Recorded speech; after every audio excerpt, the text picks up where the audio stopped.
ओम नमो भगवते वासुदेवाय। ओम नमो भगवते वासुदेवाय। ओम नमो भगवते वासुदेवाय। नारायणो नमस्कृत्य नरं चैव नरोत्तमं देवीं सरस्वतीं व्यासं ततो जयउदीरनष्टप्रायेषु अभद्रेषु नित्यं भागवत सेवया भगवती उत्तमश्लोके भक्तिर्भजन शमं करोति वाचालं भङ्गं लङ्घायते गिर्मत्कृपातमहं वन्दे श्रीगुरुदीनतारिणं परमानन्दमाधवं श्रीचैतन्येश्वरम्। ओम अज्ञानतिमिरान्धस्य ज्ञानगणशलाकया चक्षुन्मीलितं तस्मै श्रीगुरुवे नमः। जय श्रील प्रभुपाद जय श्रील गुरुदेव। हरे कृष्णा। श्रीमद् भागवतम மூன்றாவது ஸ்கந்தம் 15வது அத்தியாயம். கடவுளின் பரலோக வர்ணனைகள். அதை பற்றி தான் இந்த அத்தியாயத்தில் நம்ம பார்க்க போகிறோம். ஸோ மைத்ரேயர் சொல்லிட்டு இருக்காரு விதுரர்கிட்ட, கஷ்யப முனிவருடைய மனைவி திதி தேவி அவங்க என்ன நினைக்கிறாங்க அப்படின்னா, ஏன்னா நம்மெல்லாம் 9 மாதம் இல்லைன்னா 10 மாதம் அதுக்கப்புறம் நம்ம குழந்தைய டெலிவரி ஆகிடும், வயிற்றில் இருக்கிற குழந்தை.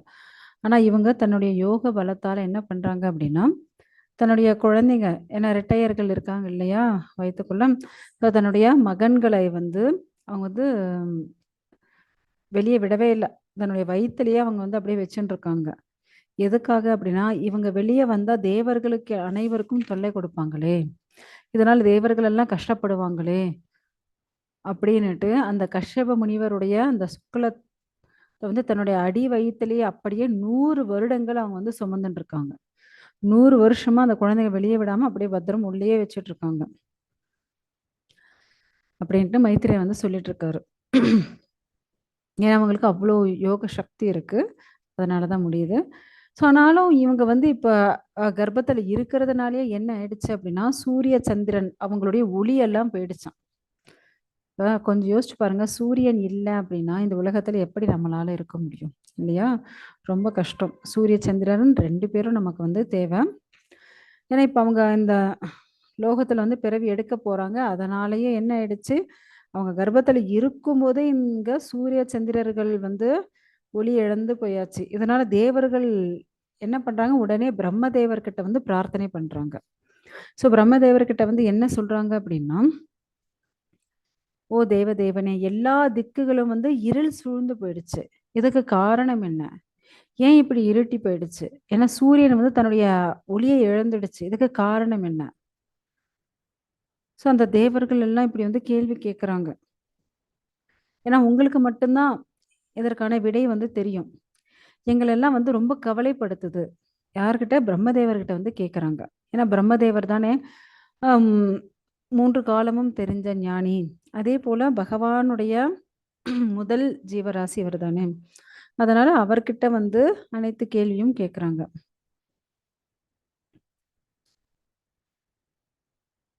ஸோ உங்ககிட்ட நாங்கள் தெரிஞ்சுக்க வேண்டிய விஷயம் இதுதான். ஏன் சூரிய சந்திரர்கள் ஒளி இழந்து போயிட்டாங்க, ஏன் மொத்த உலகமே இருண்டு போச்சு? ஏன்னா பகவானுடைய கிருபையால ரஜோகுணத்தின் அவதாரமா நீங்க பிறந்திருக்கீங்க. ஸோ உங்களுக்கு தான் இதை பத்தி தெரியும். ஏன்னா இங்க அவர் தேவதேவனேன்னு சொல்றாங்க. காரணம் என்ன அப்படின்னா, அனைத்து தேவர்கள் அனைவருக்கும் முன்னாடி பிறந்தவர் யாருன்னா பிரம்மா இல்லையா? ஸோ அதனாலதான் அவர் இப்படி தேவதேவனே அப்படின்ட்டு எல்லாம் சொல்றாங்க. நீங்க ஆன்மீக உலகம், அப்புறம் இந்த பௌதிக உலகம் அனைத்தையும் பற்றி நீங்க ஒருத்தர் தான் உங்களால மாத்திரம்தான் தெரிஞ்சுக்க முடியும், உங்களால மாத்திரம்தான் புரிஞ்சுக்கவும் முடியும். இப்ப இது நடக்கிறதுக்கான மூல காரணம் என்ன? ஸோ நீங்க சொல்லுங்க. ஏன்னா இந்த மாயையில இந்த பௌதிக லோகம் இருக்கு, ஆனா இப்ப நடக்கக்கூடிய இந்த விளைவுக்கான காரணம் என்ன? ஏன்னா இந்த லோகத்துல, இந்த பௌதிக உலகத்துல, இந்த லோகத்துல இருக்க அனைத்து ஜீவராசிகள் நீங்க தான் உற்பத்தி பண்ணீங்க. உங்ககிட்ட இருந்து தான் அனைத்து ஜீவராசிகளும் பிறந்தது. அனைத்திற்கும் நீங்க தான் காரணம். ஸோ அப்படியாப்பட்ட உங்ககிட்ட தான் நாங்க கேட்க முடியும். ஸோ நாங்க ரொம்ப பக்தியோட கேட்குறோம், தயவு செஞ்சு நீங்க சொல்லுங்க. என்னதான் மனசையும் புலன்களையும் நம்ம என்னதான் கட்டுப்படுத்தினாலும் இந்த உலகத்துல, பௌதிக உலகத்துல என்ன ஆகுது அப்படின்னா, கண்டிப்பா ஏதாவது ஒரு வழியில அவங்க தோல்வி அடைஞ்சுடுறாங்க. ஆனா நீங்க என்ன ஒரு சிரேஷ்டமான ஆத்மா, சிரேஷ்டமான ஞானி. உங்களுடைய கருணையால இப்ப என்ன நடக்குது அப்படின்னுட்டு தயவு செஞ்சு சொல்லுங்க. ஏன்னா, இந்த லோகத்துல இருக்கக்கூடிய அனைவரும் எதன் கட்டுப்பாட்டுல இருக்காங்க அப்படின்னா, வேதத்தினுடைய கட்டுப்பாட்டுல தான் நம்ம வந்து அந்த வேதத்தினுடைய கட்டுப்பாட்டு விதிகள் மூலியமாக தான் நம்ம வந்து வாழ முடியும். ஆனா, இங்க வந்து என்ன உதாரணம் சொல்லியிருக்காங்க அப்படின்னா, காளை மாடு, எருது. எருத வந்து காளை மாட வந்து அடக்குறது ரொம்ப கஷ்டம். ஆனா, அதே அதுக்கு வந்து மூக்கணாங்கயிறு போட்டுட்டாங்க அப்படின்னா, அத வந்து அடக்கிட முடியும். அதுபோல இந்த பௌதிகத்துல இருக்கக்கூடிய அனைத்து ஜீவராசிகளும் இந்த வேதங்களை உடைய கட்டுப்பாட்டுல தான் நடந்துன்னு இருக்கும். ஏன்னா வேதத்தின் கட்டளைகள வந்து எல்லா ஜீவராசியும் ஃபாலோ பண்ணியே ஆகணும். இல்ல அப்படின்னா எல்லாம் தறிகெட்டு போயிடுவாங்க. இப்படியே அப்படியாப்பட்ட அந்த வேத மந்திரங்கள் பகவானுடைய சட்டங்கள், பகவானுடைய மூச்சு காற்று தான் வேதங்கள். அந்த சட்டங்கள தான் அனைவரும் ஃபாலோ பண்ணியே ஆகணும். ஏன்னா அதன் பிரகாரம் தான் நம்மளுடைய அ இந்திரியங்களை அனைத்தையும் கட்டுப்படுத்துறது எல்லாமே பண்ண பண்ண முடியும். ஏன்னா வேதங்கள் எப்படி சொல்லப்பட்டிருக்கோ அதன் பிரகாரம் நம்ம வந்து வாழ்ந்துட்டு இருக்கோம். முக்கியமா இங்க வந்து உப்பு. உப்ப வந்து நம்ம வந்து அதிகமா போட்டுட்டோம்னு வச்சுக்கோங்க. அந்த உணவ வந்து நம்மளால சாப்பிட முடியாது. அதே உப்பே இல்லாம இருந்துச்சுன்னு வச்சுக்கோங்க, அந்த உணவையும் நம்மளால சாப்பிட முடியாது.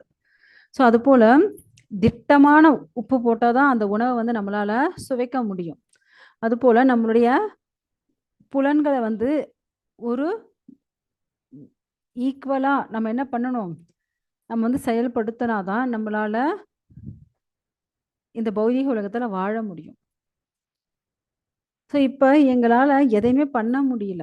தயவு செஞ்சு நீங்க இந்த துன்பத்திலிருந்து நாங்க வந்து வெளிய வர்றதுக்கான வழிய சொல்லுங்க. நாங்க ஏன் முதல்ல இப்படி சிக்கின்னு இருக்கோம்? இப்படியாப்பட்ட கஷ்டத்துல இந்த இருட்டுல சிக்கிறதுக்கான காரணம் என்ன? அந்த காரணத்த தயவு செஞ்சு சொல்லுங்களேன். ஏன்னா மொத்த உலகமே ஒரு இருட்டு கடல்ல முழுகுன மாரி இருக்கு. வெளிச்சமே இல்ல. இதுக்கு காரணம் புரியாம நாங்கலாம் திகைச்சுன்னு இருக்கோம். தயவு செஞ்சு நீங்க வந்து சொல்லுங்க அப்படின்னுட்டு அவர் வந்து கேட்கிறாரு. இப்ப வந்து பிரம்மா வந்து பேச ஆரம்பிக்கிறாரு.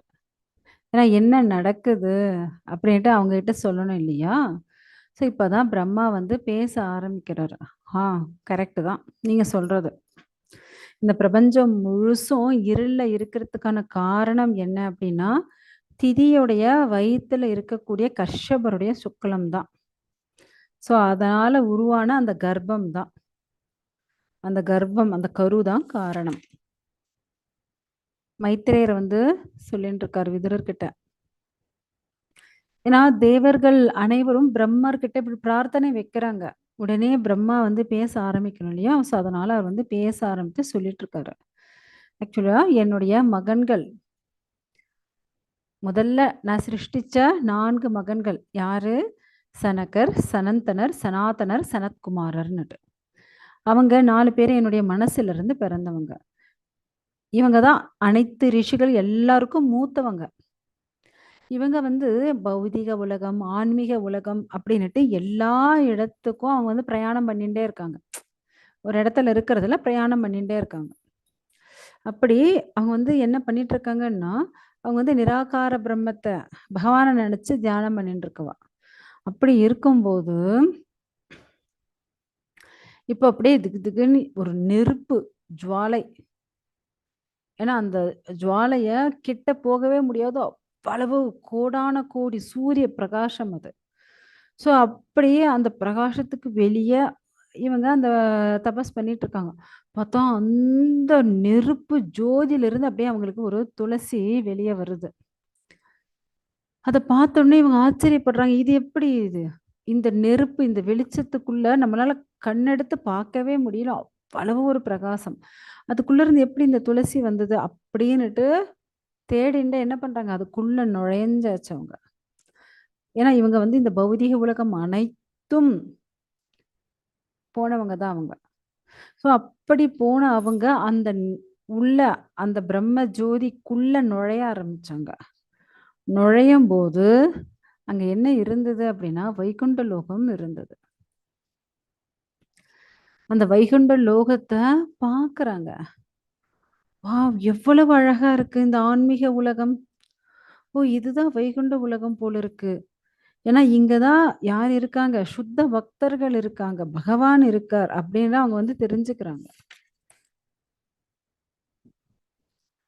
ஏன்னா, இந்த ஆன்மீக உலகத்துக்குள்ள நம்ம போகணும் அப்படின்னா, ஃபர்ஸ்ட்டு நம்ம பக்தி பண்ணணும். பக்தி பண்ணா மாத்திரம் தான் நம்மளால அந்த லோகத்துக்குள்ள நுழைய முடியும். ஸோ யார் ஒருத்தருக்கு நான் எனதுன்ற அகங்காரம் இருக்கோ, ஸோ அவங்கெல்லாம் இந்த பௌதீக உலகத்திலேயே ஜென்ம மிருத்யு ஜரா வியாதி. ஜரண அதாவது ஜனனம், மரணம், மூப்பு, பிணி அப்படின்ற இந்த சக்கரத்துக்குள்ளேயே மாட்டிக்குவான். யார் ஒருத்தனுக்கு நான் எனதுன்னு அகங்காரம் இல்லாம நித்தியமா பகவானுக்கு பக்தி சேவை செய்யறானோ, அவன் கண்டிப்பா பகவானுடைய லோகத்துக்கு அவன் வந்து போவான். ஸோ அதே போல அந்த வைகுண்ட லோகத்துல எல்லாரும் எப்படி இருக்காங்க அப்படின்னா, 4 கை ரூபத்துல இருக்காங்க. ஸோ 4 கை ரூபத்துல எல்லா ஆண்களும் அதே போல தோத்தி, எல்லோ கலர் தோத்தி கட்டின்னு இருக்காங்க. அதே போல வைர வைடூரியங்கள் பதிக்கப்பட்ட மணி மகுடங்கள் போட்டுன்னு இருக்காங்க. எல்லாரும் அதே போல அழகான அந்த திருமேனி,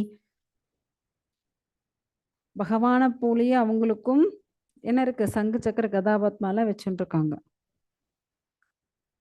ஸோ இதெல்லாம் அவங்க வந்து பார்க்குறாங்க. ஏன்னா, யார் ஒருத்தருக்கு வந்து ரஜோகுணமோ, தமோ குணமோ கொஞ்சம் இருந்தா கூட அவங்களால எங்க போக முடியாதா? வைகுண்ட லோகத்துக்கு போக முடியாது. மாசு மறுவற்ற சுத்த சத்வகுணம் யார் ஒருத்தருக்கு இருக்கோ, அந்த பக்தர்களால மாத்திரம் தான் எங்க போக முடியும்? பகவானுடைய வைகுண்ட லோகத்துக்கு போக முடியும். ஸோ அங்க போய் அந்த பகவான் ஸ்ரீமன் நாராயணனுடைய ரூபத்த பார்க்க முடியும். நீங்க வைகுண்ட லோகத்துல பார்த்தீங்க அப்படின்னா, 4 கை ரூபம் தான் எல்லாருக்கும் இருக்கும். அதே கோலோகத்துல கிருஷ்ணலோகத்துல பார்த்தா, எல்லாருக்கும் 2 கை ரூபம் இருக்கும். ஸோ இங்க வந்து இந்த வைகுண்ட லோகத்துல என்ன அப்படின்னா, அழகான காடுகள் இருக்காம். நைஷ்ரேயசம். ஸோ அழகான அந்த காடுகள் இருக்கு. புனிதமான காடுகள் இருக்கு. அந்த அனைத்து இவங்க வந்து அப்படியே எல்லாத்தையும் பார்த்துண்டே போறாங்க. இந்த குழந்தைங்க என்ன பண்றாங்க, அப்படியே எல்லாத்தையும் பார்த்துண்டே போயிட்டு இருக்காங்க. வாவ்! எவ்வளவு அழகா இருக்கு அப்படின்னுட்டு.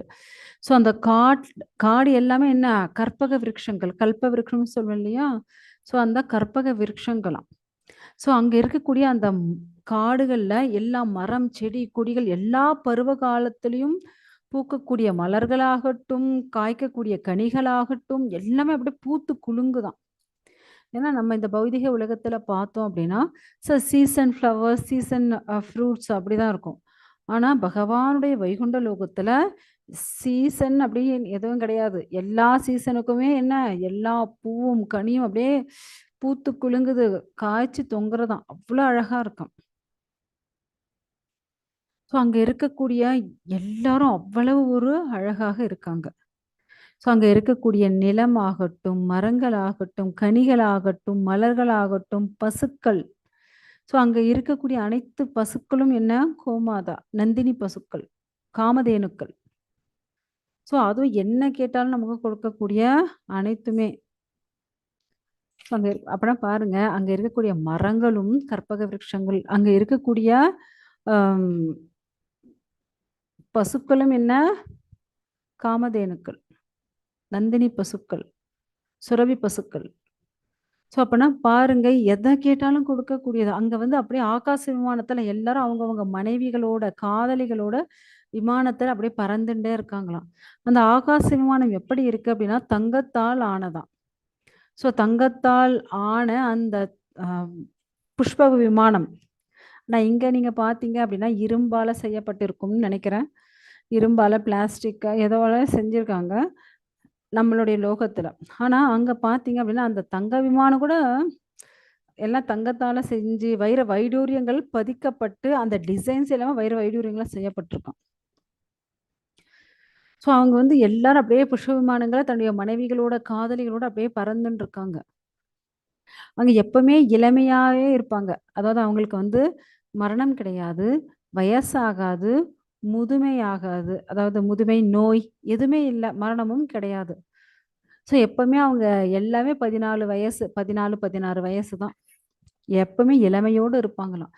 எல்லாரும் பகவானை பற்றி வர்ணனைகள் புகழ்ந்து பாடிண்டே இருப்பாங்களாம்.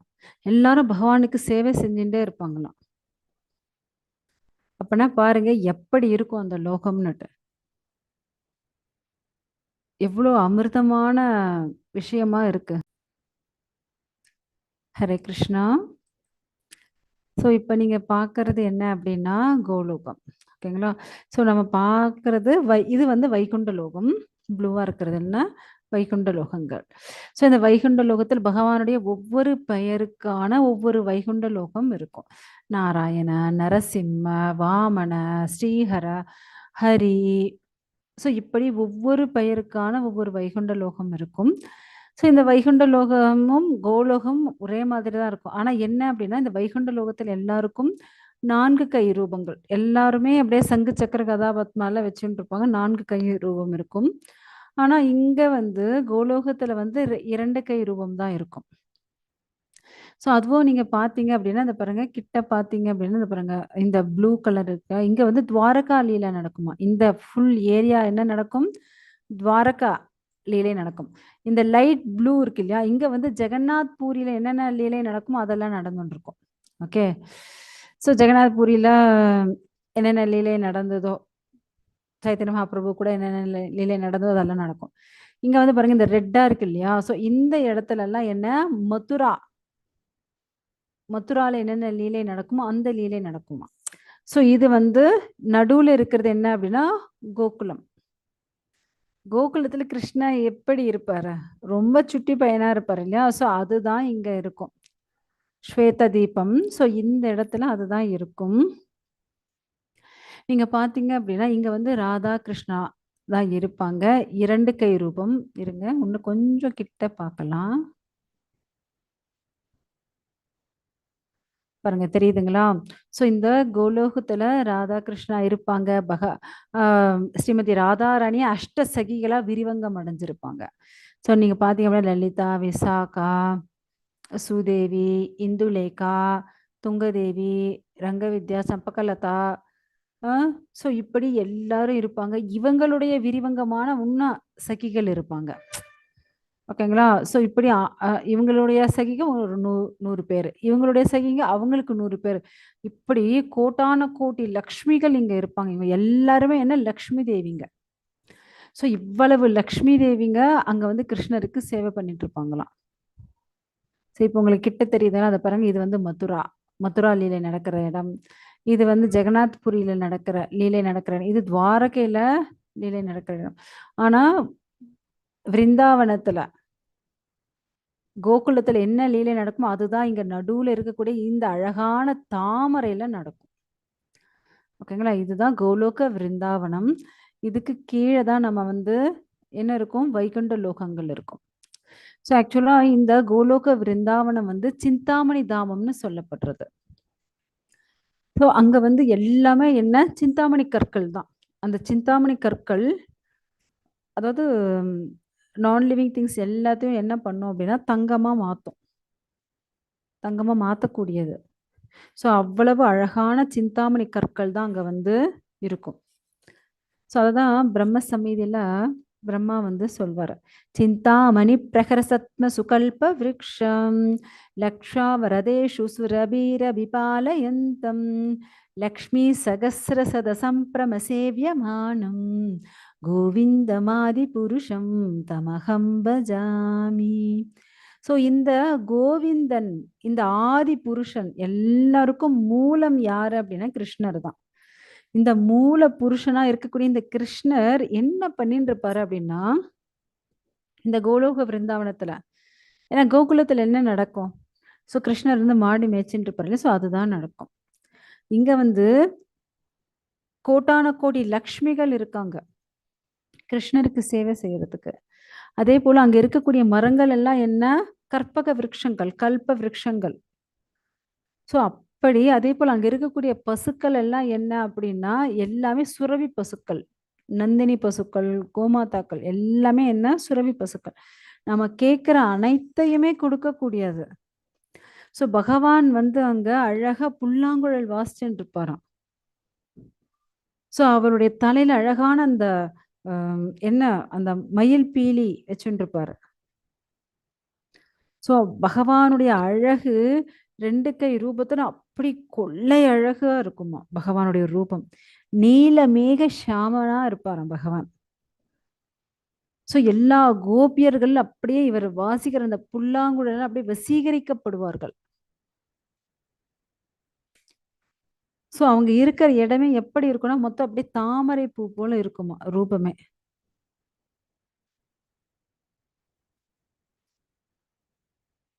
பகவானுடைய கரங்கள் எப்பவுமே அந்த புல்லாங்குழல் இருக்கும். அந்த ஷாம சுந்தரர் என்ன பண்ணுவாரு அப்படின்னா, அத வாசிச்சாலே போதும். ஃபுல் அண்ட் ஃபுல் அங்க எல்லாமே என்ன ஆனந்தம் தான். பரமானந்தம். அப்படி ஒரு சந்தோஷம். ஏன்னா யாருக்குமே வயசாகாது. நோய் நொடி வராது. மரணமும் கிடையாது. அங்க காலமும் கிடையாது. அதனால எப்பவுமே என்ன எல்லாரும் 14 வயசு. நித்தியமா எப்பவுமே சந்தோஷமா ஜாலியா ஆடி பாடி விளையாடி சந்தோஷமா இருப்பாங்க. யாருக்கும் வந்து காம குரோத மோக மதம் ஆச்சரியங்கள் எதுவும் கிடையாது. அவ்வளவு அற்புதமான இடம். ஆனா நம்ம வந்து பார்த்தோம் அப்படின்னா இந்த கோலோகத்துல பகவானுக்கு 2 கை ரூபம். ஆனா வைகுண்ட லோகத்துல பகவானுக்கு 4 கை ரூபம். அவ்வளவுதான் வித்தியாசம். ஸோ இது எப்படி அப்படின்னா இப்ப பாருங்க இங்க வந்து ஆம், இப்ப நம்மளுடைய கணவர் நம்ம கூட வீட்ல இருக்கிறது போல கோலோகம். கூட நம்ம கூட சேர்ந்து சமையல் பண்ணுவாங்க. நம்ம கூட சேர்ந்து குழந்தைகள பார்த்துப்பாங்க. குழந்தைகள ஸ்கூலுக்கு ரெடி பண்றது. ஸோ வீட்டுக்கு தேவையானத போய் வாங்கிட்டு வர்றது. ஸோ எல்லாமே எப்படி நம்ம சகஜமா இருப்போம். இல்லையா? சரிசமமா நம்மளோட இருக்கிறது. ஸோ அதே நீங்க வைகுண்ட லோகம் பார்த்துட்டீங்கன்னு இப்ப நம்ம கணவர் ஒரு மேனேஜரா இருக்காரு. ஒரு சிஇஓவா இருக்காரு. ஸோ நம்ம வீட்ல இருக்கிறது போல ஒரு இவ்வளோண்டு ஒரு ஷார்ட்ஸ போட்டுண்டா திரிஞ்சுட்டு இருப்பாங்க ஆஃபீஸ்ல. ஆஃபீஸ்ல அவங்க டிப் டாப்பா கோட் ஷூட்டோட திரிஞ்சுட்டு இருப்பாங்க. ஸோ நம்ம அங்க போய் உட்காந்துட்டு நம்ம வீட்ல பண்றது போலலாம் எதுவும் பேச கூட முடியாது. அவங்க ரொம்ப அங்க கொஞ்சம் ஸ்ட்ரிக்ட்டா இருப்பாங்க. அதுபோல தான் வைகுண்ட லோகத்துல. வைகுண்ட லோகத்துல கொஞ்சம் ஸ்ட்ரிக்ட்டா இருப்பாங்க. அவ்வளதான். அது கொஞ்சம் இப்ப நம்ம கணவர் ஆஃபீஸ்ல இருக்கிறது போல. அதே கோலோகத்துல வந்து நம்ம கணவர் அதே நம்ம வீட்ல இருந்துட்டு நம்ம கூடயே இருக்கிறது போல. ஸோ இப்ப சொல்லுங்க. எது நமக்கு ரொம்ப பெஸ்ட்டா இருக்கும்? ஹரே கிருஷ்ணா. இப்பதான் ரெக்கார்டிங் ஆன் பண்ணியிருக்கேன். ரெக்கார்டிங் ஆகுதான்னு பார்க்குறேன். ஆயிட்டிருக்கு. ஸோ பகவானுடைய லோகத்துல எந்த ஒரு வெளிச்சம் ஏன்னா நாம இப்ப இருக்கக்கூடிய இந்த இடம் நமக்கு சூரியன் சந்திரன் இதெல்லாம் தேவை. ஆனா பகவானுடைய லோகத்துல அதெல்லாம் எதுவுமே தேவையே கிடையாது. ஏன்னா பகவான் வந்து பகவத்கீதையிலே சொல்லியிருக்காரு நான் தத் பாசயதே சூர்யோ ந சசாங்கோ ந பாவகம் யத்கத்வா நானி வர்த்தந்தே தத்தாம பரமம் மம. ஸோ பகவான் என்ன சொல்றாரு அப்படின்னா என்னுடைய வாசஸ்தலம் என்னுடைய வாசஸ்தலத்துல என்ன சூரியனோ சந்திரனோ நெருப்போ மின்சாரம் எதுவுமே ஒளியூட்டக்கூடிய எந்த ஒரு விஷயமும் தேவையில்லை. ஏன்னா அங்க எப்பவுமே எப்படி இருக்கும் எப்பவுமே பிரகாசமாக இருக்கும். ஸோ யார் ஒருத்தங்க அந்த பகவானுடைய லோகத்துக்கு வந்துடுறாங்களோ அவங்க திரும்ப இந்த பௌதிக லோகத்துக்கு வர வேண்டிய அவசியமே கிடையாது. அப்பனா பாருங்க. ஸோ அதே போல பகவான் வந்து பகவத்கீதையில தன்னுடைய நித்திய லோகமான திரிபாத விபூதி பகவானுடைய அந்த திரிபாத விபூதி ஆன்மீக உலகத்தை பற்றி என்ன சொல்லியிருக்காரு அப்படின்னா இந்த பௌதிக உலகத்துக்கும் அப்பால் மேல என்னுடைய திவ்யமான நித்திய உலகம் இருக்கு. அந்த உலகம் ரொம்ப சிரேஷ்டமானது, ஆன்மீகமானது. இந்த பௌதிக உலகமெல்லாம் அழிஞ்சாலும், என்னுடைய நித்திய உலகமான ஆன்மீக உலகம் எப்பவுமே அழியறதே கிடையாது. அது எப்பவுமே சாஸ்வதமாக இருக்கும், நித்தியமாக இருக்கும். ஸோ யார் ஒருத்தர் பக்தி செய்யறாங்களோ, அவங்களால மாத்திரம் தான் என்னுடைய லோகத்துக்கு வர முடியும். சப்போஸ் அங்க வந்துட்டாங்க, பக்தி பண்ணி என்னுடைய லோகத்துக்கு வந்துட்டாங்க அப்படின்னா, திரும்ப அவங்க இந்த பௌதிக லோகத்துக்கு வர வேண்டிய அவசியமே கிடையாது. ஸோ என்னுடைய லோகம் அப்படி ஒரு சிரேஷ்டமானது. அவ்யக்தோ அக்ஷர யுக்த சதம் ஆஹு பரமம் கதிம் யம் பிராப்யனா நிவர்த்தந்தே தத்தாம பரமம் மம. ஸோ அவ்வளவு சிரேஷ்டமான உலகம் எது? ஆன்மீக உலகம். ஸோ அங்க இருக்கக்கூடிய, அதாவது இப்ப நம்ம வந்து வைகுண்ட லோகத்தை பார்த்துட்டு இருக்கோம். ஸோ வைகுண்ட லோகத்துல எல்லாரும் எப்படி இருப்பாங்க? பகவானை போலயே ரூபம் இருக்குமா. ஸோ பகவானை போல அதே போல நீல வர்ணத்தோட, அதே கலர் மஞ்சள் நிற பட்டாடையோட அங்க வந்து நிறைய லக்ஷ்மி தேவிகள் எல்லாரும் என்ன பண்ணுவாங்க? சேவை செஞ்சுட்டு இருப்பாங்களாம். ஸோ பகவான் வந்து, ஏன்னா பகவானுக்கும் மற்றவர்களுக்கு என்ன வித்தியாசம் அப்படின்னா, ஏன்னா எல்லாருமே என்ன வைரத்தால் ஆன, வைர வைடூரியங்களால் ஆன, அதே போல மணிமகுடம், அதே போல சங்கு சக்கர கதாபத்மா 4 கை ரூபம், அதே ஆபரணங்கள் மாலை எல்லாம் இருக்கும். ஆனா பகவானுக்கு 2 எக்ஸ்ட்ராவா என்ன அப்படின்னா, ஒன்று ஸ்ரீவத்சம், இன்னொன்று கௌசுப மாலை. இது 2 பகவானுக்கு இருக்கும், மற்றவங்களுக்கு அது இருக்காது. அவ்வளவுதான் வித்தியாசம். மற்றபடி பகவான் வந்து அவ்வளவு அழகாக இருப்பார், புருஷோத்தமர் அவர். ஓகேங்களா? ஸோ பகவானுடைய அந்த கோலோக விருந்தாவனத்திலையும் அப்படிதான். பகவானுடைய ரூபம் அவ்வளவு அழகாக இருக்கும். ஸோ அங்க வந்து எல்லாரும் வந்து அந்த மாதவின்ற மலரை வந்து திட்டுறாங்க. ஏன் அப்படின்னா, அதை பாருங்க, எல்லாரும் என்ன பண்ணிட்டு இருக்காங்க? பகவானுடைய புகழ வந்து பாடிண்டே இருக்காங்களாம்.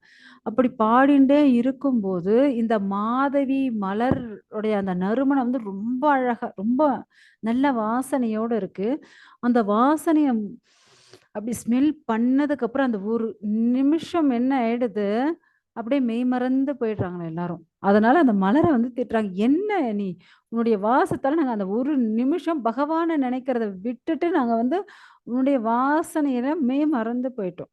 அப்படின்னுட்டு சொல்றாங்களாம். ஸோ அங்க பாருங்க, அழகான அந்த புஷ்ப விமானங்கள் போயிட்டுருக்கு பாருங்க. எல்லாம் தங்கத்தால் ஆனது. ஸோ அதேபோல அலங்கரிக்கப்பட்டிருக்க வைர வைடூரியங்களும் அலங்கரிக்கப்பட்டிருக்காம் மொத்தமே. ஸோ அதுல வந்து எல்லாரும் அப்படியே பறந்து போயிட்டு இருப்பாங்க. அதேபோல அங்க வந்து தேனீக்கள், தேனீக்கள் அந்த நெறைய பூக்கள் இருக்கு இல்லையா? ஸோ அதனால அங்க தேனீக்கள் எல்லாம் அப்படியே ரீங்காரம் பாடும். அதுவும் என்ன, பகவானுடைய புகழ தான் பாடின்னு இருக்குமாம். மற்றும் அங்க வந்து நெறைய புறாக்கள், குயில்கள், நாரைகள், சக்கரவாகம், அன்னம், கிளி, கௌதாரி, மயில், இப்படி அனைத்து பறவைகள் அங்க வந்து நெறைய இருக்குமாம். அதுவும் இல்லாம ஓசை எழுப்புமா. அந்த எல்லா ஓசையும் எப்படி இருக்கும் அப்படின்னா, பகவானுடைய பாடல பாடுற மாரி தான் இருக்குமாம். எல்லாமே என்ன, பகவானுடைய புகழ தான் பாடின்னு இருக்குமா. அங்க இருக்கக்கூடிய மரம் ஆகட்டும், நிலம் ஆகட்டும், செடிகள் ஆகட்டும், மலர்கள் ஆகட்டும், பறவைகள் ஆகட்டும், விலங்குகள் ஸோ அனைத்தும் என்ன, பகவானோட புகழ தான் பாடின்னு இருக்குமா. ஸோ அங்க இருக்கக்கூடிய அந்த தும்பிகள் கூட என்னவா, பகவானுடைய புகழ தான் பாடின்னு இருக்கு. அதாவது தும்பிகள்னு சொல்லுவாங்க இல்லையா? அத பார்த்து, "ஓ! இப்ப மழை இன்னைக்கு வரும்." அப்படின்ட்டு அந்த தும்பிய பார்த்து சொல்லுவாங்க. ஸோ அந்த தும்பிகள் கூட அப்படிதான் பகவானுடைய பாட்ட தான் பாடின்னு இருக்குமா. மேலும் அங்க வந்து இன்னும் என்னென்ன இருக்கு அப்படின்னா, மந்தாரம், குந்தகம், குரபகம், உத்பலம், சம்பகம், அர்ணம், புன்னாகம், நாககேசரம், பகுளம், மல்லிகை, பாரிஜாதம் அப்படின்னுட்டு நிறைய வகையான மலர்கள் வந்து அங்க இருக்குமா. எல்லா மலர்களும் அப்படி ஒரு நறுமணத்தோட இருக்குமா. பயங்கர ஸ்மெல்லா இருக்கும். ஸோ இந்த இத்தனை மலர்கள் இருந்தாலும் அங்க வந்து அது அனைத்திற்கும் தலைவி யாரு அப்படின்னா துளசி துளசி செடிதானாம். ஸோ ஏன்னா துளசி இலை ஒண்ணு இருந்தா தான் பகவானே அந்த மாலையே ஸ்வீகரிப்பாரு. ஸோ நம்ம வந்து எவ்வளோ இட்ஸ் வெரி காஸ்ட்லியா பகவானுக்கு நைவேத்தியம் பண்ணாலும் அதுல ஒரு துளசி இலை இல்ல அப்படின்னா பகவான் அதை ஸ்வீகரிக்க மாட்டாரு. ஏன்னா எல்லாத்துக்கும் ராணி யாரு அப்படின்னா துளசி தேவி தான். ஸோ துளசி தேவி அப்படி ஒரு சந்தோஷத்தோட பகவானுக்கு நித்திய கைங்கரியம் பண்ணிட்டு இருப்பாங்க. ஸோ அந்த வைகுண்ட லோகத்துல இருக்கக்கூடியவர்கள் அனைவரும் வைர வைடூரியங்கள், மரகதங்கள், பொன்னாலான ஆபரணங்கள் இப்படிதான் போட்டுட்டு இருப்பாங்களாம். அதே போல அங்க இருக்கக்கூடிய மாளிகைகள் ஆகட்டும், விமானங்கள் ஆகட்டும், எல்லாமே தங்கத்துல தான் இருக்கும். ஸோ அவங்க வந்து ரொம்ப ஈஸியா பிரயாணம் செஞ்சுட்டு இருப்பாங்களாம். ஸோ அவங்க வந்து எல்லாரும் அவ்வளவு ஒரு பேரழகோடு இருப்பாங்க. புன்னகை பூத்த முகங்களோடு இருப்பாங்களாம். அங்க இருக்கக்கூடிய பெண்கள் எல்லாம் அவ்வளவு அழகான மங்கைகளாக இருப்பாங்க. ஆனாலும் யாரும் ஒருத்தரோட ஒருத்தர் வந்து அந்த ஆசை, அந்த மோகம்ன்றது இருக்காது. ஏன்னா எல்லாருக்கும் யார் மேல ஆசை இருக்குன்னா, பகவான் மேல மட்டும் தான் ஆசை இருக்குமாம். வேற எந்த ஒரு பௌதீக விஷயங்கள் அங்க இல்லாததுனால, மற்றவர்கள் மேல பௌதீகமான விஷயங்கள் எதுவுமே அங்க இல்லாததுனால, அப்படி ஒரு ஆசைன்றதே அவங்களுக்கு இருக்கவே இருக்காது. ஏன்னா அங்க இருக்கக்கூடிய பெண்கள் எல்லாம் இளம் மங்கைகள். அப்படி ஒரு பேரழகோடு இருந்தாலும், யாருக்குமே எந்த ஒரு சலனமும் ஏற்படாது. ஸோ அங்க இருக்கக்கூடிய பெண்கள் அனைவரும் என்ன லக்ஷ்மி தேவிகள். ஸோ அவங்களுடைய அந்த அவங்களும் அவ்வளோ அழகான அ ஆபரணங்கள்லாம் போட்டுட்ருப்பாங்க. முக்கியமா அங்க வந்து வைகுண்டத்தில லக்ஷ்மி தேவி தான் தலைவியா இருப்பாங்க. அந்த லக்ஷ்மி தேவி எப்படி இருப்பாங்க அப்படின்னா, செந்தாமரை மலர் போல இருப்பாங்க. அதேபோல அவங்களுடைய பாதத்தில வந்து சலங்கை போட்டுன்ருப்பாங்க. அந்த இனிய ஓசை வந்து அழகா அங்க வந்து கேட்குமாம். அங்க இருக்கக்கூடிய கட்டிடங்கள், ஸோ எல்லாமே எப்படி இருக்கும் அப்படின்னா, அவ்வளவு பளபளன்னு. ஏன்னா அங்க வந்து எந்த ஒரு தூசு அ எதுவுமே இருக்காது. கிளீனா இருக்கும். இல்லையா? ஆனாலும் பகவான் தன்னை பார்க்கணுமேன்ட்டு எல்லாரும் வேணும்ன்ட்டே என்ன பண்ணுவாங்க, அப்படியே வேலை செஞ்சுட்டு அப்படியே அப்படியே அப்படியே ஓரக்கண்ணால பகவான பார்த்துட்டு இருப்பாங்க. பகவான் நம்மள பார்க்குறாரு இல்லையா? அப்படின்னுட்டு. ஸோ அதுபோல பகவானுடைய கருணைக்காக எல்லாரும் என்ன பண்ணுவாங்களாம், அப்படி ஓடி ஓடி வேலை செய்யற போல பண்ணிட்டு இருப்பாங்களாம். ஸோ அதேபோல கோலோகத்திலயும் என்ன கோடான கோடி லக்ஷ்மிகள் அங்க வந்து நித்தியமா பகவானுக்கு கிருஷ்ணருக்கு வந்து சேவை பண்ணிட்டு இருப்பாங்க.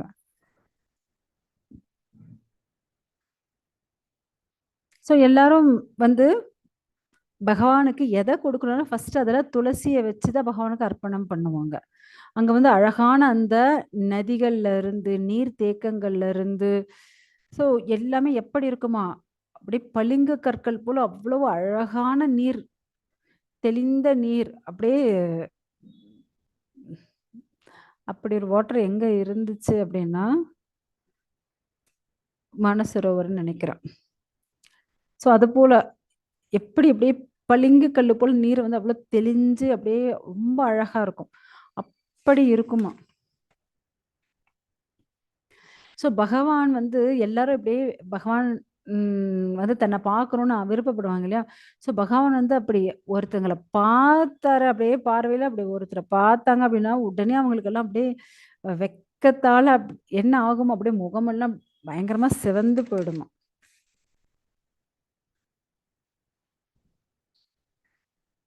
இப்படி வைகுண்ட லோகத்திலே ஆகட்டும், கோலோகத்தில எல்லாருமே பகவானுடைய நித்திய பக்தர்கள், புனிதமான பக்தர்கள். இப்படி பகவானுடைய பெருமைகளை வந்து பேசின்னு இருப்பாங்க. ஏன்னா அறியாமையில இருக்கக்கூடியவங்க தான் எங்க இருப்பாங்க, இந்த பௌதிக உலகத்துல. ஏன்னா அங்க வந்து அறியாமை கிடையாதே. பௌதிக உலகத்துல மட்டும்தான் அறியாமை இருக்கும். அதனால நம்ம வந்து அகங்காரம் பிடிச்சுன்னு இருக்கோம். ஸோ அதே நம்ம வந்து ஆன்மீக உலகத்துல வைகுண்ட உலக லோகங்கள் ஆகட்டும், இல்ல கோலோகம் ஆகட்டும், அங்கெல்லாம் என்ன கிடையாது, அறியாமை கிடையாது. அதனால எப்பவும் பகவானுடைய புகழ வந்து பாடிண்டே இருப்பாங்க.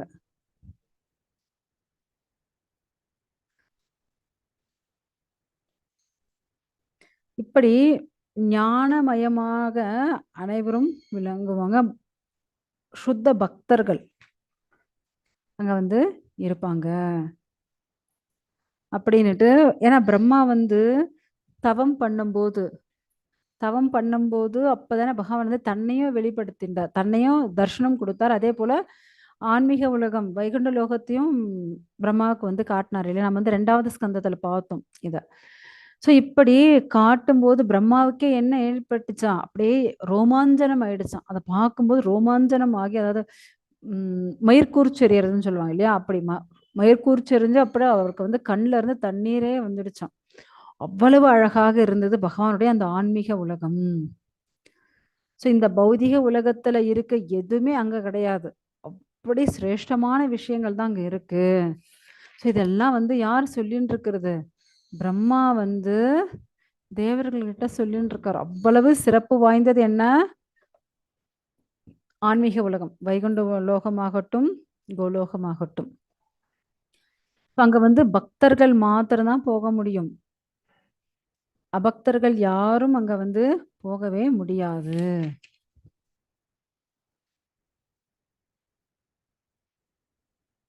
ஸோ அப்படியாப்பட்ட அந்த இடத்துக்கு யார் போனது அப்படின்னா, சனத்குமாரர்கள் போனாங்க. ஸோ சனத்குமாரர்கள் அந்த வைகுண்ட உலகத்துக்கு போயி அவங்க என்ன பண்ணாங்க அப்படின்னா, அதாவது 6 வைகுண்ட லோகத்துல 7 வாசல் இருக்கு. 6 வாசல வந்து அவங்க வந்து எல்லாத்தையும் அப்படியே வேடிக்கை பார்த்துண்டே அந்த 6 வாசல வந்து கிராஸ் பண்ணிட்டாங்களாம். ஸோ கிராஸ் பண்ணதுக்கப்புறம் கடைசியா என்ன பண்ணாங்க?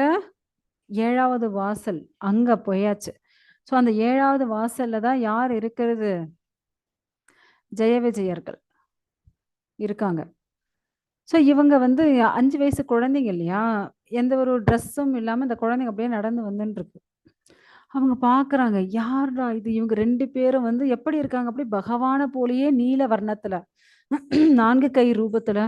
ஸோ அதேபோல நெறைய ஆபரணங்களோட, வைர வைடூரிய கிரீடங்களோட, ஸோ இப்படி ரொம்ப அழகா இருக்காங்களேன்னு இவங்க 4 பேரும் அப்படியே அவங்க 2 பேரையும் பார்க்குறாங்க. ஸோ அவங்க என்ன பண்றாங்க? உள்ள நுழையறதுக்கு முயற்சி பண்றாங்க. முயற்சி பண்ணும்போது அவங்க வந்து ஸ்டாப் பண்றாங்க. கையில வந்து கதையெல்லாம் வச்சுட்டு இருக்காங்க இல்லையா? ஸோ அவங்க வந்து அப்படியே ஸ்டாப் பண்றாங்க. "யாரு நீங்க? எப்படி இங்க வந்தீங்க?" ஏன்னா, அந்த 6 வாசல கடக்கணும் அப்படின்னாலே என்ன? காம, குரோத, மோக, மதம், ஆச்சரியங்கள் யாருக்கு இல்லையோ அவங்களால தான் கடக்க முடியும். ஸோ அப்படி இருக்கும்போது, அவங்க அதெல்லாம் கடந்தாங்கன்னா, இவங்க பெரிய ரிஷிகள் அவங்க தெரிஞ்சுக்கணும் இல்லையா? அவங்க வந்து அத தெரிஞ்சுக்காம டக்குன்னு என்ன பண்ணிட்டாங்க, "என்ன இது ட்ரெஸ் கூட இல்லாம இந்த 4 குழந்தைங்க வந்திருக்கீங்க." அப்படின்ட்டு அவங்க வந்து அப்படியே தடுத்து நிறுத்த ஆரம்பிச்சாச்சு, அந்த குழந்தைங்கள. அந்த 4 ரிஷிகள. ஸோ அந்த ரிஷிங்க வந்து பார்க்குறாங்க, "என்ன இது? எப்படி இவங்க வந்து நம்மள தடுக்குறாங்க? பகவான் இருக்கிற இடத்துல வந்து விரோதம்ன்ற விஷயமே இருக்காதே! போட்டியோ, பொறாமையோ எதுவுமே இருக்காதே! வஞ்சகம் எதுவுமே இருக்காது. அப்படி இருக்கும்போது இவங்க எப்படி நம்மள தடுத்தாங்க?" ஏன்னா, பௌதிக உலகத்தில் தான் நான், எனதுன்ற அகங்காரம் எல்லாம் இருக்கும். ஆனா நீங்க எப்படி எங்கள வந்து தடுத்தீங்க? ஏன்னா நாங்க 6 வாசல கடந்து வந்தோம் இல்லையா? அப்பவே நீங்க புரிஞ்சுக்க வேணாம்? நாங்க எப்படியாப்பட்டவங்கன்னுட்டு. ஓ! நாங்க வந்து துணி கூட இல்லாம 5 வயசு குழந்தை ரூபத்துல இருக்கோம் அப்படின்னுட்டு, எங்கள என்ன குறைவா மதிப்பிட்டுட்டீங்களோ? ஆக்சுவலா நீங்க இருக்கறதுக்கான இடமே இது கிடையாது. உங்களுக்கு தப்பான இடத்துல போஸ்ட் குடுத்தாச்சு. அதாவது இப்ப ஒரு அம் மேனேஜர்ன்னு வச்சுக்கோங்க. மேனேஜரா இருக்கிறவங்க என்ன பண்ணணும், அந்த மேனேஜருக்கான வேலை, கடமைகள வந்து பெர்ஃபெக்ட்டா பண்ணணும். ஸோ அத பண்ணாம, நேரா ஆஃபீஸ் போறது, உட்காந்துட்டு கேம் விளையாடுறது, திரும்ப வர்றது. திரும்ப ஆஃபீஸ் போறது, திரும்ப கேம் விளையாடுறது, திரும்ப வந்துடுறது வீட்டுக்கு. ஸோ இப்படியே பண்ணிட்டு இருந்தா அப்புறம் என்ன பண்ணுவாங்க, ஓ! இவன் வந்து அந்த போஸ்ட்டுக்கு லாயக்கு இல்ல. ஏன்னா அந்த போஸ்ட்டுக்கு லாயக்கா இருக்கணும் அப்படின்னா, அதற்கான தகுதிகள் சில இருக்கு. அந்த தகுதி அவங்க கிட்ட இல்லன்னா, உடனே என்ன பண்ணுவாங்க, அவங்கள அந்த போஸ்ட்ல இருந்து ரிமூவ் பண்ணிடுவாங்க. அதேபோல எடுத்துருவாங்க. 2வது என்ன அப்படின்னா, ஒருத்தங்க எத செய்யணும், எத செய்யக்கூடாதுன்னு அந்த ஒரு நாலேட்ஜாவது இருக்கணும். இல்லையா? ஸோ முக்கியமா இப்ப பார்த்தீங்கன்னு வச்சுக்கோங்க, நம்ம கையில வந்து இப்ப ஒரு மேட் இருக்கு. கீழ துடைக்கிறதுக்கான வேஸ்ட் துணி ஒண்ணு மேட் போல இருக்கு. பக்கத்துல என்ன இருக்கு? ஒரு ரூ. 50,000 பட்டு புடவையும் இருக்கு. 2மே துணி தான். திடீர்னு பால் கீழ கொட்டிடுச்சு. எத வச்சு துடைப்போம்? வேஸ்ட் துணி அந்த மேட் இருக்கு இல்லையா? ஸோ அதுல தான் நம்ம வந்து துடைக்கணும். அது இல்லாம இதுவும் துணி தானே அப்படின்னுட்டு ரூ. 50,000 பட்டு புடவ எடுத்து துடைச்சேன்னா, அவனுக்கு மூளை இல்லன்னு அர்த்தம். இல்லையா? ஸோ அதுபோல எத செய்யணும், எத செய்யக்கூடாதுன்ற நாலேட்ஜ் கூட உங்களுக்கு இல்ல. ஸோ நாங்க 4 பேர் சின்ன குழந்தையா இருக்கோன்னுட்டு நீங்க என்ன பண்ணிட்டீங்க? எங்கள வந்து தடுத்தீங்க. ஸோ நாங்க இந்த 6 வாசல் கிராஸ் பண்ணோமே. ஸோ அதெல்லாம் நார்மலா எல்லாராலும் கிராஸ் பண்ண முடியுமா என்ன? கிடையாதே. அப்படி இருக்கும்போது நாங்க கிராஸ் பண்ணி வரோம்னா, அது கூட உங்களால புரிஞ்சுக்க முடியல. ஆ? ஆக்சுவலா நீங்க வந்து பகவான் ஸ்ரீ ஹரியுடைய காவலர்களா இருக்கிறதுக்கு நீங்க தகுதியே கிடையாது. நீங்க தவறான இடத்துல வந்து இங்க வந்து துவாரபாலகனா நின்னுட்டீங்க. ஏன்னா பகவானுக்குன்னு எந்த ஒரு விரோதியும் கிடையாதே. ஆ? யார் நீங்க 2 பேரும்? பகவானுடைய பேர கெடுக்கிறதுக்காக நின்னுட்டு இருக்கீங்க நீங்க 2 பேரும். உங்களுக்கு உயர்ந்த குணங்கள் எதுவும் கிடையாதே. நீங்க நல்லவங்க போல தெரியலையே. ஏன்னா பகவானுடைய லோகத்துக்குள்ள யாராவது பகைவர்கள் நுழைய முடியுமா என்ன? முதல்ல இந்த 6 வாசல கடக்க முடியுமா? அப்படி இருக்கும்போது, நீங்க எப்படி எங்கள வந்து தடுத்து நிறுத்தலாம்? ஸோ, இந்த வைகுண்ட லோகத்துல, பகவானுடைய வசிப்பிடத்துல இருக்கக்கூடிய தகுதிய நீங்க வந்து இழந்துட்டீங்க. ஆனா, பார்க்கறதுக்கு எப்படி இருக்கீங்க? பகவான போல அழகா அலங்காரம் எல்லாம் பண்ணிட்டு இருக்கீங்க. வைகுண்ட வாசிகள் போல. ஆனா, நீங்க அந்த தகுதிய இழந்தாச்சு. நீங்க இருக்க வேண்டிய இடம் எது தெரியுமா? காம, குரோத, லோபம் இருக்கக்கூடிய மாயை உலகமான பூலோகத்தில் தான். பௌதீக உலகம். மாயை உலகத்துல தான் நீங்க இருக்கணும். ஏன்னா, அங்க தான் என்ன இருக்கும்? காம, குரோத, லோபம் எல்லாம் இருக்கும். அங்க தான் வந்து எல்லா கெட்ட விஷயங்களும் இருக்கும். அங்க போய் நீங்க தண்டனைய தான் அனுபவிக்கணும். ஏன்னா, இங்க இருக்கிறது நீங்க லாயக்கு இல்ல. ஏன்னா, இங்க அ அங்க தான் என்ன எல்லாமே 2களால் ஆனது. சுகம், துக்கம், லாபம், நஷ்டம், இரவு, பகல் எல்லாம் 2களால் ஆனது. ஆனா, பகவானுடைய லோகத்துல அப்படி 2ன்னு எதுவுமே கிடையாது. எல்லாமே சுகம் தான். எல்லாமே இன்பம் தான். எல்லாமே ஆனந்தம் தான். எப்பவுமே வெளிச்சம் தான். துக்கம்ன்ற விஷயமே கிடையாது. ஆனா, உங்களுக்குள்ள என்ன வந்துருச்சு? 2கள் வந்துருச்சு. இவங்க நல்லவங்களா? கெட்டவங்களா? அப்படின்னு யோசிக்க வந்துருச்சு இல்லையா? ஸோ, அப்பன்னா நீங்க மாயை உலகத்துக்கு போகக்கூடியவங்க. அந்த காம, குரோத, லோபம் இருக்கக்கூடிய லோகத்துக்கு போகக்கூடியவங்க. நீங்க இங்க இருக்கக்கூடாது. நீங்க வந்து கிளம்புங்க. அப்படின்னு அவங்களுக்கு சாபம் குடுத்தாச்சு. ஓகேங்களா? ஸோ, இதோட நம்ம வந்து இத முடிச்சுக்கலாம். நாளைக்கு பேலன்ஸ் ஸ்லோகங்கள நம்ம வந்து பார்க்கலாம். ஓகேங்களா? ஸோ நாளைக்கு இதனுடைய பேலன்ஸ் அப்புறம் வந்து 16வது அத்தியாயமும் பார்க்கலாம். ஓகே. ஸோ உங்களுக்கு ஏதாவது சந்தேகம் இருந்தால் கேட்கலாம் மாதாஜி. ஹரே கிருஷ்ணா.